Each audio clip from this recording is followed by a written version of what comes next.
हम्म। Hello प्यारे बच्चों, कैसे हो? अब तो एग्जाम भी नज़दीक आ गया है। बहुत ज़्यादा टेंशन होगा कि एग्जाम आ गया, कैसे कंप्लीट होगा, या जो कंप्लीट हो गया है वो भी रिवाइज कर रहे हैं तो प्रॉब्लम हो रहा है कि आगे से पढ़ रहे हैं तो पीछे वाला भूल जा रहे हैं। एकदम रिलैक्स होना है एग्जाम में। सबसे पहले तो रिलैक्स होना है। बिना रिलैक्स हुए हम लोग एग्जाम नहीं दे सकते हैं। जानते हैं क्या होता है? हम लोग भी एग्जाम दिए हैं 11-12 में।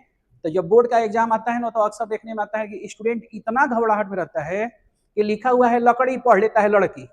इसलिए पहले तो माइंड को रिलैक्स करना है। एग्जाम हॉल में जाएंगे तो उस कंडीशन में माइंड एकदम रिलैक्स होना चाहिए।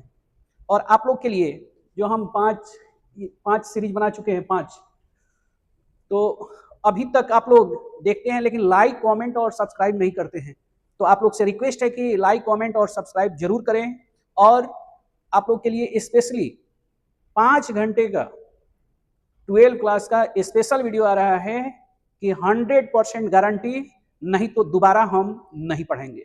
यानी कि यदि आपके एग्जाम में हमारा क्वेश्चन मैच नहीं किया तो दोबारा हम आप लोग को ऐसा वीडियो प्रोवाइड नहीं करेंगे या ऐसा हम नहीं पढ़ाएंगे। इसलिए मेरा गारंटी है कि नेक्स्ट जो हम लोग को 5 घंटा वाला वीडियो रहेगा उसमें 100% मैच करेगा।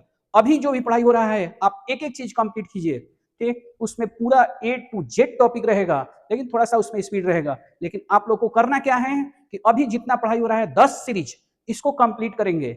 यहाँ पर एक बार वीडियो देखने के बाद मेरा गारंटी है कि किसी भी स्टूडेंट का रिजल्ट 70-80% से नीचे नहीं आएगा, बशर्ते कि वो मेरा वीडियो ध्यान से देखे और जो भी वीडियो देख रहा है उसको एक बार खुद से लिखे, खुद से लिख करके प्रैक्टिस करें। तो मेरा गारंटी है कि आप लोग का रिजल्ट अच्छा होगा। फिर मिलेंगे हम लोग, देखिएगा कि रिजल्ट हम लोग का कैसा है और सर हमारे क्या कह रहे थे। ये नहीं, 100% गारंटी। एक एक टॉपिक को हम क्लियर कर रहे हैं। चलिए आज हम लोग मेटलर्जी पढ़ रहे हैं। हम बोले हैं कि आप लोग को वैसा ही चैप्टर पढ़ाएंगे जिसको एग्जाम में लिखने में सहूलियत होगी, और गारंटेड है कि उसमें से क्वेश्चन आएगा ही। ये नहीं प्रोबेबिलिटी, उस चैप्टर से आएगा ही, ठीक? जो हम लोग ये चैप्टर पढ़ेंगे हैं वह ऐसा चैप्टर पढ़ रहे हैं कि जिसमें मार्क्स श्योर है कि वह हमारा 4 मार्क्स 5 मार्क्स का क्वेश्चन उस चैप्टर से आना ही है। जैसे आज हम लोग चैप्टर पढ़ रहे हैं मेटलर्जी। मेटलर्जी चैप्टर पढ़ रहे हैं तो इसमें क्या पढ़ना है? मेटलर्जी क्या है? Metallurgy is the process of extraction of pure metal from its ore से मेटल को एक्सट्रैक्ट करने के लिए जो प्रोसेस होता है उसी का तो नाम है मेटलर्जी। मेटलर्जी क्या है? कोई भी सब्सटेंस का ओर है, उससे हमको मेटल तक पहुंचना है। तो ओर से मेटल तक पहुंचने में जितना स्टेप्स इन्वॉल्व हो वो कहां पढ़ते हैं? वो पढ़ते हैं मेटलर्जी में। पहला पॉइंट हो गया। सेकंड, एलिमेंट का क्लासिफिकेशन हम लोग करते हैं metal, non metal, metalloid, mainly 3 ही, ठीक? गैस जो होता है वह स्टेट्स ऑफ मैटर में कर देते हैं, लेकिन मेनली जो क्लासिफाई करते हैं तो मेटल, नॉन मेटल, मेटलॉइड।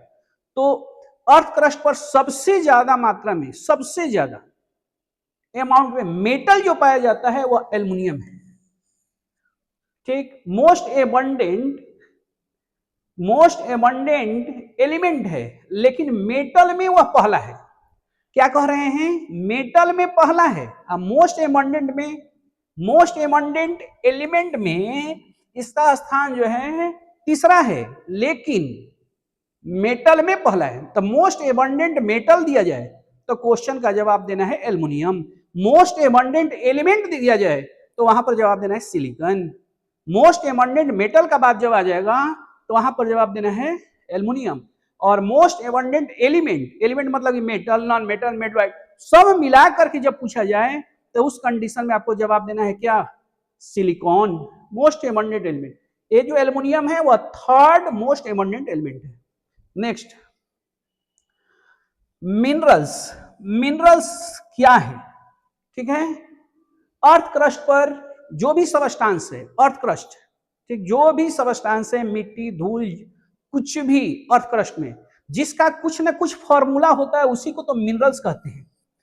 कोई भी सबस्टांस, अर्थ क्रस्ट पर पाया जाने वाला कोई भी सबस्टांस जिसका कुछ ना कुछ फॉर्मूला हो, जिसका कुछ ना कुछ केमिकल फॉर्मूला हो, उसी का नाम दे देते हैं क्या, मिनरल्स। ठीक है, ये कुछ भी हो सकता है, मतलब मिट्टी, मिट्टी भी हो सकता है, स्टोन भी हो सकता है, कुछ भी हो सकता है, लेकिन उसका कुछ ना कुछ केमिकल फॉर्मूला होना चाहिए। Next, ores. Ores are minerals. Minerals से जो हम लोग निकाल रहे हैं, मिनरल्स से, ठीक, मिनरल्स से जो ओर्स है, मतलब ये सभी मिनरल्स और नहीं है, लेकिन सभी ओर्स मिनरल्स हैं। ठीक, metal can be, which metal can be, can be,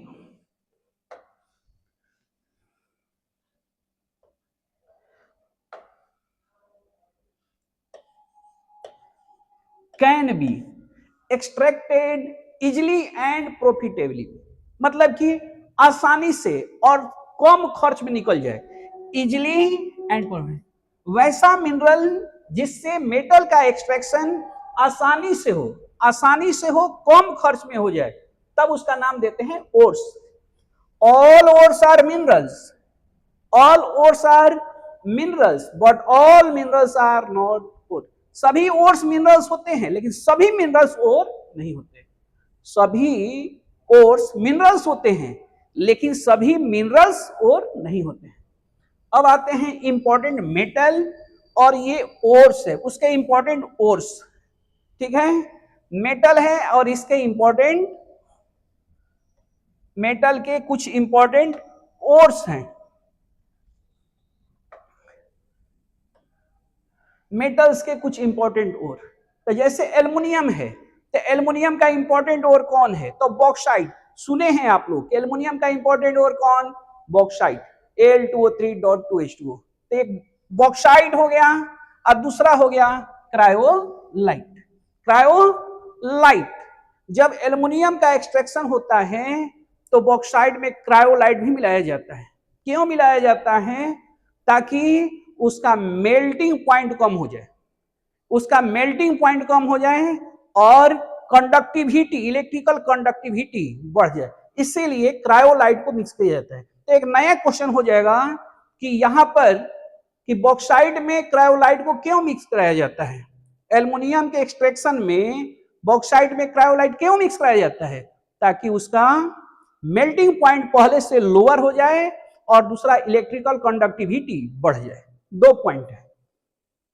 यदि लिखने के क्रम में कोई भी टॉपिक छूट जाएगा, लेकिन बोलने के क्रम में जितना हम टॉपिक बोल देंगे, उसी से आपका एमसीक्यू भी क्लियर हो जाएगा। अलग से एमसीक्यू नहीं, केवल सुनते जाएंगे। आयरन, आयरन के दो इंपॉर्टेंट ओर, एक है हेमेटाइट और दूसरा है मैग्नेटाइट। हेमेटाइट Fe2O3 और दूसरा है मैग्नेटाइट। कॉपर, कॉपर के इंपॉर्टेंट और कॉपर पायराइट्स, कॉपर पायराइट्स। अब कॉपर पायराइट्स का कहीं कहीं नाम जो है वह दे देता है, नाम दे देता है चालको पायराइट्स, चालको पायराइट्स। कॉपर पायराइट का दूसरा नाम है चालको पायराइट्स। तो पूछा जाए कि एक ऐसे ओर का नाम बताइए जिसमें दो मेटल हो, दोनों मेटल का एक्सट्रैक्शन किया जाता है, दोनों मेटल के एक्सट्रैक्शन में इसका यूज किया जाता है। तो एक है कॉपर और दूसरा है आयरन। तो कॉपर पायराइट या चालको पायराइट एक ऐसा ओर है जिसमें दोनों तरह के, दो तरह के मेटल पाए जाते हैं, Cu और Fe। अगला है मैलेकाइट, इसका फॉर्मूला है CuCO3.COH ट्वाइस। अगला है जिंक, जिंक का इंपॉर्टेंट ओर है, जिंक ब्लेंड सल्फर का है, सल्फर से रिलेटेड। और अगला है कैलामाइन, कैलामाइन। अब इसमें हम लोग को क्या करना होगा, ऐसे देखिए घेर दे रहा है, फिर इसमें बॉक्साइट घेर दिए हैं, बॉक्साइट, और दूसरा घेर दिए हैं कॉपर पायराइट्स। मोस्ट इंपॉर्टेंट में भी देखेंगे तो फिर एक बार देख लेंगे कि कौन कौन मोस्ट इंपॉर्टेंट में है। तो अगला है बॉक्साइट, क्रायोलाइट, कॉपर पायराइट्स, कौन सा ऐसा ओर्स है जिसमें 2 मेटल है? तो कॉपर पैराइड्स है, और कॉपर पैराइड्स है जिसमें कॉपर और आयरन दोनों है। नेक्स्ट, लीड, गैलेना, सल्फाइड का इंपॉर्टेंट ओर, सल्फाइड, सल्फाइड से लीड होता है, लीड का इंपॉर्टेंट ओर सल्फाइड वाला गैलेना है। गैलेना का फॉर्मूला क्या है? PbS। अब मरकरी का इंपॉर्टेंट ओर कौन है? Cinnabar, cinnabar, HgS। ये सभी इंपॉर्टेंट, सल्फाइड के ओर में HgS, सिनाबार किसका ओर है? मरकरी का। गैलेना किसका ओर है? Pb का। Next, magnetic, magnetic separation,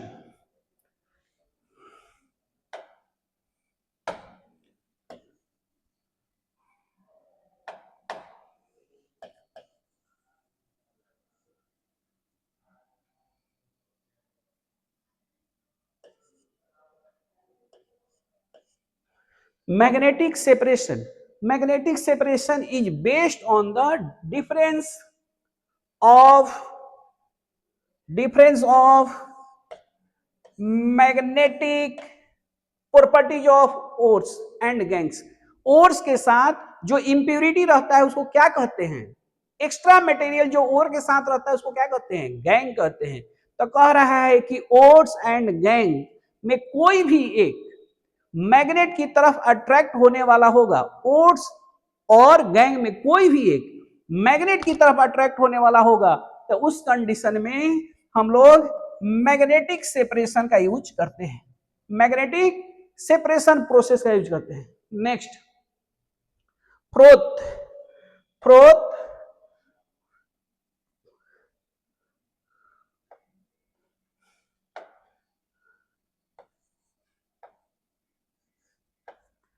froth flotation method, froth flotation method. तब फ्रोथ है, फ्रोथ का मतलब हो गया झाग, फेन, ठीक। यह किसके लिए यूज किया जाता है? तो सल्फाइड ओर के प्यूरिफिकेशन। एग्जाम में श्योर, VBI नहीं श्योर आएगा। फ्रोथ फ्लोटेशन प्रोसेस किसमें? तो सल्फाइड ओर के लिए, concentration of sulphide ore, sulphide ore को कंसंट्रेशन करना है, उसको निकालना है, सल्फाइड ओर को निकालना है, ठीक। इंप्यूरिटीज में से सल्फाइड ओर को बाहर करना है, तो हम लोग फ्रोथ फ्लोटेशन प्रोसेस यूज करते हैं। क्या होता है कि इसमें 2 पार्ट होता है, ओर्स और गैंग में 2 पार्ट हो जाता है। एक जो होता है हाइड्रोफिलिक होता है और एक हाइड्रोफोबिक होता है। एक को पानी से प्रेम है और एक को पानी से नफरत है। तो जब उसमें कोई भी सब्सटेंस, जब इसको बारीक चूर्ण करके पानी डाल दिया जाएगा और कुछ उसमें कलेक्टर्स डिप्रेशन टाइप का सब्सटेंस डाल दिया जाएगा, तो क्या हो जाएगा? स्किम्ड ऑफ हो जाएगा, ऊपर आ जाएगा। जो ओर्स है वह क्या हो जाएगा? ऊपर आ जाएगा, सरफेस पर आ जाएगा, तब उसको छान करके हटा लेते हैं। तो इसी को फ्रोथ कहते हैं। तो फ्रोथ किसका आता है? तो सल्फाइड का। और यह मेनली किस पर है? वेटेबिलिटी कंसेप्ट पर बेस्ड है, वेटेबिलिटी थ्योरी पर है कि कौन किसको भिंगा रहा है, पानी और तेल में कौन किसको भिंगा रहा है। तो तेल चला जाएगा फ्रोथ के साथ, अब पानी चला जाएगा गैंग के साथ। क्या कह रहे हैं? तेल चला जाएगा ओर्स के साथ, मतलब सल्फाइड ओर के साथ, और पानी चला जाएगा गैंग के साथ, और वो नीचे से, क्योंकि तेल तो ऊपर फ्लोट करने लगता है, तो फ्रोथ जो है क्या हुआ? तेल से मिलने के बाद फ्लोट करने लगा, तो इसका नाम दिया गया froth flotation process. Water and wine, air is passed on froth containing और इज स्किम्ड ऑफ, छान करके इसको हटा देना है। आगे पहुंचते हैं। कलेक्टर्स एंड फ्रोथ स्टेबलाइजर, हम लोग फ्रोथ फ्लोटेशन में भी यूज कर रहे हैं कि एक सब्सटेंस जो होता है कलेक्टर होता है, एक फ्रोथ स्टेबलाइजर यूज किया जाता है। कलेक्टर जो होता है नॉन वेटेबिलिटी को क्या करता है? इनहेंस कर देता है, इनहेंस कर देता है। तब इसमें क्या करते हैं हम लोग?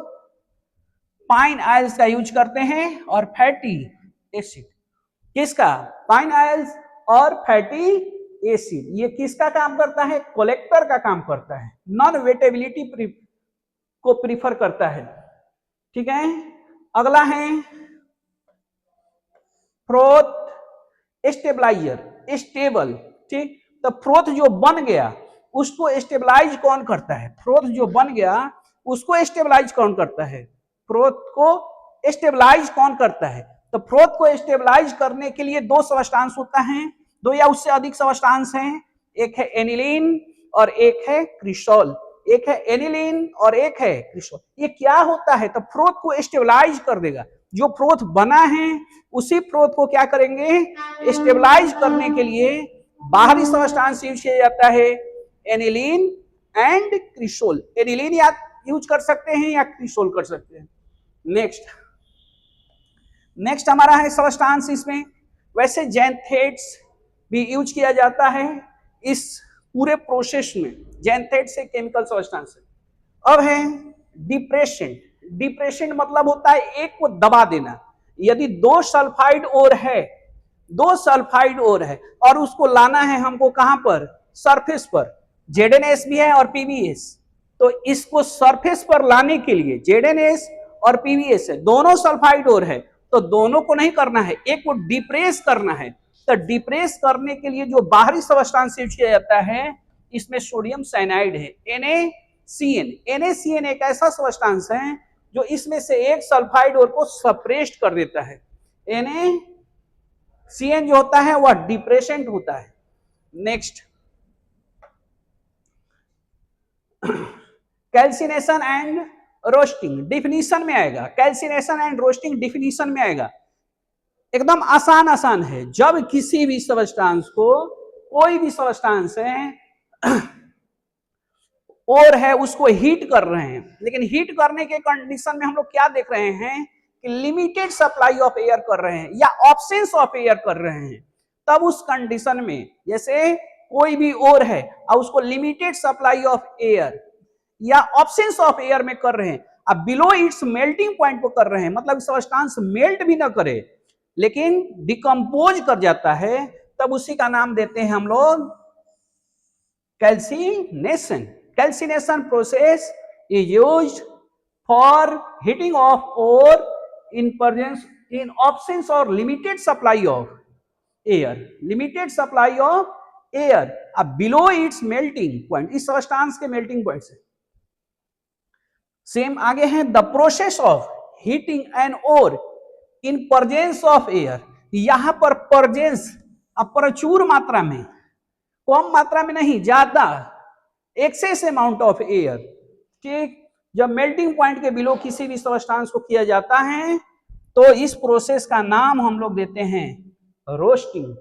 तो डिफिनीशन में आएगा कि calcination and roasting, flux and gang, इसको डिफाइन कीजिए। तो बहुत छोटा छोटा है, एकदम आसान भाषा में समझिए कि किसी भी ओर को हीट करेंगे लिमिटेड सप्लाई ऑफ एयर में बिलो इट्स मेल्टिंग पॉइंट, तो कैल्सिनेशन है, एक्सेस अमाउंट में कर देंगे तो उसे हम लोग पढ़ते हैं रोस्टिंग। तो किसी भी सल्फाइड ओर का रोस्टिंग कैसे होगा? तो ऑक्सीजन उसको कन्वर्ट कर देगा। नेक्स्ट आते हैं हम लोग flux and slag, flux and slag, flux and slag. तो फ्लक्स क्या है और स्लैग क्या है, ठीक है? तो ध्यान से आप लोग पढ़ेंगे ऐसा हमें अनुमान है, नहीं तो देखते हैं ना कि वीडियो देखता है स्टूडेंट आगे बढ़ा देता है। यदि ये काम कीजिएगा तो इसको बनाने से कोई बेनिफिट नहीं होगा। आप इसको ध्यान से पढ़िए और टीचर पर 100% विश्वास रखिए कि आपको क्वेश्चन इससे बाहर कहीं नहीं, और बाहर आएगा तो हमसे जरूर संपर्क कीजिएगा। हम इसका गारंटी देते हैं कि जितना हम चैप्टर पढ़ा रहे हैं 10 सीरीज जो बनाएंगे, इसको 10 सीरीज को यदि ध्यान से सुन लीजिएगा तो बिहार बोर्ड में कहीं से क्वेश्चन मिस नहीं करेगा। हाँ, बात यह है कि मान लेते हैं कि 10 क्वेश्चन हम लॉन्ग पढ़ाएंगे, 3 ही का जवाब देना है, तो आप 3 ही ना जवाब दीजिएगा। ये थोड़े कहिएगा कि सर आप चौथा नहीं पढ़ाते, क्योंकि चौथा से आपको कोई लेना देना ही नहीं है। इसलिए एटलीस्ट 3 क्वेश्चन ही मैच करेगा, एटलीस्ट 3 क्वेश्चन मैच करेगा, ये फिक्स है। इसलिए जितना पढ़ाई हो रहा है उसको ध्यान से सुनिए। Flux are chemical substance convert infusible impurity into infusible, impurity को फ्यूजिबल मास में कन्वर्ट करने के लिए गैंग जो है उसको, गैंग को हटाने के लिए बाहर से जो सब्सटेंस यूज किया जाता है उसी को कहते हैं फ्लक्स या बाहरी सब्सटेंस है। और जब गैंग और फ्लक्स आपस में मिल जाता है तो एक वेस्टेज बन जाता है, इसको हिंदी में कहा जाता है धातु का मल, धातु मल, calcium silicate, calcium silicate, calcium oxide है एक हमारा गैंग और SiO2। अब एक बात और है कि यदि हमारा गैंग एसिडिक है तब फ्लक्स बेसिक होना चाहिए, फ्लक्स बेसिक होना चाहिए, बाहरी सबस्टांस है फ्लक्स, गैंग जो है पहले से मौजूद है, अब फ्लक्स बाहर से डाल रहे हैं, तो देखिए कि गैंग हमारा एसिडिक है तो फ्लक्स बेसिक, फ्लक्स बेसिक, और यदि हमारा गैंग बेसिक है तो फ्लक्स एसिडिक होगा। ऐसे हम लोग आगे बढ़ते हैं। नेक्स्ट, स्मेल्टिंग, जब कोई भी मेटल ऑक्साइड ऑब्टेन हो गया तो रिड्यूसिंग एजेंट के प्रेजेंस में, रिड्यूसिंग एजेंट के प्रेजेंस में यह चेंज हो जाता है किसमें, प्योर फॉर्म के मेटल में, प्योर फॉर्म के मेटल में। तो ZnO plus carbon gives out Zn plus CO, ZnO plus carbon gives out Zn plus CO, ये हमारा हो गया स्मेल्टिंग। नेक्स्ट पर आते हैं, vapour phase refining, vapour phase आना ही है, ये नहीं है कि नहीं आएगा, आना ही है, यही टॉपिक आएगा। वेपर फेज रिफाइनिंग कंडीशन क्या है, the metal should form A volatile compound with an available reagent, जो रिएजेंट मौजूद है उसके प्रेजेंस में वह क्या होता है, वह क्या होता है, तो वोलाटाइल कंपाउंड का फॉर्मेशन करता है, और वह वोलाटाइल कंपोनेंट स्टेप सेकेंड, या हम लोग कहते हैं कि वह डिकम्पोजेबल होना चाहिए, और जब वह डिकम्पोज कर जाएगा तब बन जाएगा प्योर मेटल। नेक्स्ट हमारा है vapour phase refining. Vapour phase refining में मेटल को ऑब्टेन करने के लिए हम लोग को क्या करना है, तो सबसे पहले मेटल को जो कि इम्प्योर फॉर्म में उसको वोलेटाइल कंपाउंड में कन्वर्ट करते हैं विद सुटेबल रिएजेंट, जो रिएजेंट अवेलेबल है जिसके प्रेजेंस में वो वोलेटाइल कंपोनेंट में, तो इम्प्योर फॉर्म वाले मेटल को अवेलेबल रिएजेंट से मिला करके वोलेटाइल सब्सटेंस तैयार कर लेते हैं, और जब वो वोलेटाइल कंपोनेंट है जो इजीली डिकम्पोजेबल है तो वह वोलेटाइल कंपोनेंट इजीली डिकम्पोज करके प्योर फॉर्म में मेटल में चला जाएगा, प्योर फॉर्म के मेटल। तो हम लोग को क्या करना है कि पहले उस इम्प्योर मेटल को कोई भी जो अवेलेबल रिएजेंट है उसके साथ रिएक्शन करके एक वोलेटाइल कंपाउंड बनाना है। इसके लिए टेम्परेचर देते हैं, और जब ये बन गया वोलेटाइल सब्सटेंस तब उसको पहले से कुछ ज्यादा टेम्परेचर देते हैं तो वह डिकम्पोज करके प्योर फॉर्म का मेटल बनाता है, प्योर फॉर्म। अगला ये मॉन्स प्रोसेस है, एग्जाम में आना ही है, नहीं आएगा तो आएगा कि निकल का ऑक्सीडेशन स्टेट NiCO4 में क्या होता है, तो 0 होता है, ये भी नहीं आएगा तो what is the hybridisation of nickel in NiCO4, तो आंसर हो जाएगा sp3। ये भी नहीं आया तब आ जाएगा कि NiCO4 का शेप क्या होगा, टेट्राहेड्रल, यानी कि ये कहीं ना कहीं क्वेश्चन में आना है। NiCO4 ये हो गया। नेक्स्ट हम आते हैं वान आर्केल मेथड। वान आर्केल मेथड जो कि सिल्ट ट्यूब में किया जाता है, जब जर्कोनियम का रिएक्शन आयोडीन के साथ करते हैं तो ZrI4 बनता है, Zr, ठीक है, जर्कोनियम टाइटेनियम, दो सब्सटेंस है, टाइटेनियम जर्कोनियम, ऐसे सब्सटेंस जब आयोडीन के साथ हीट करते हैं तो उसका वोलेटाइल कंपोनेंट बना, और जब इसको जैसे पहले वाला रिएक्शन जो था वो 1000 केल्विन के करीब हुआ, और जब ZrI4 बन गया और उसको हीट कर देंगे उससे ज्यादा टेम्परेचर, अब बात है टेम्परेचर कितना लिखेंगे, तो सबको टेम्परेचर याद होगा, एग्जाम में कोई जरूरी नहीं है, हाई टेम्परेचर लिखते हैं, हाई टेम्परेचर लिख देते हैं, या मोर देन 500, ऐसे करके इसको मैच करा देंगे, एक बार समझ लेंगे। Zr प्लस I जर्कोनियम का फॉर्मेशन हो गया। नेक्स्ट हमारा है कि इस कंपाउंड का जो फॉर्मेशन हो रहा है, इस एलिमेंट का जो फॉर्मेशन हो रहा है वो वोलेटाइल कंपोनेंट के माध्यम से हो रहा है, किसके माध्यम से हो रहा है, volatile component. Next, aluminium files are used as a wrapper for food material. Food material में रैपर में कौन यूज किया जाता है, तो एल्युमिनियम का फाइल यूज किया जाता है, एल्युमिनियम फाइल, इसमें फूड मटेरियल के रैपर भी यूज किया जाता है। उसके बाद silicon is the most abundant element on earth crust, और क्रस्ट। अब उसके बाद आ जाता है हमारा आयरन।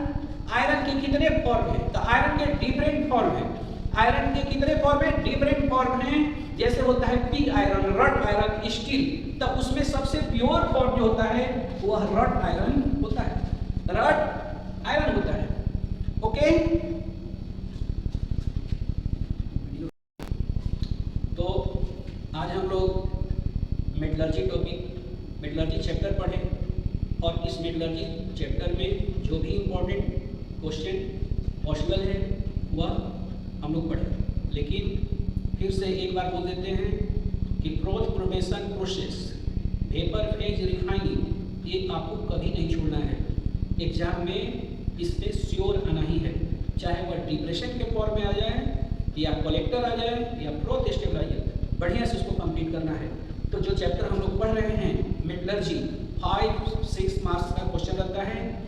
बार बार ये क्वेश्चन दिमाग में आता है कि एमसीक्यू कहाँ से सॉल्व करेंगे, ठीक, तो पूछा जाए कि गैलेना किसका कोर है, तो पीवी का है। तो जो हम शॉर्ट आंसर टाइप क्वेश्चन कर रहे हैं, जो पॉइंट पढ़ रहे हैं, उसी में से रहेगा, केवल ध्यान से एक बार सुनना है। यदि आप ध्यान से सुनते हैं तो आपका मेटलर्जी चैप्टर आज कंप्लीट हो गया। मॉन्स प्रोसेस किसके लिए, निकेल के लिए। भान आर्किल किसके लिए, जर्मेनियम के लिए। इस तरह से पूरा प्रोसेस बढ़िया से हम लोग कंप्लीट करेंगे और नेक्स्ट वीडियो हम लोग पुनः मिलते हैं। लेकिन आप लोग से छोटी सी रिक्वेस्ट है कि लाइक, कमेंट, शेयर ये जरूर कर दीजिए और साथ में सब्सक्राइब का भी बटन दबा दीजिए ताकि नेक्स्ट वीडियो हम लोग आराम से देखें। और आप लोग के लिए एक स्पेशल 5 घंटे का एक सीरीज जिसमें 100% सफलता, वह आपको 2 या 3 दिन के अंदर आपको प्रोवाइड कराया जाएगा और इसको पहले बढ़िया से कंप्लीट कर लेंगे, ठीक है। नेक्स्ट वीडियो पुनः हम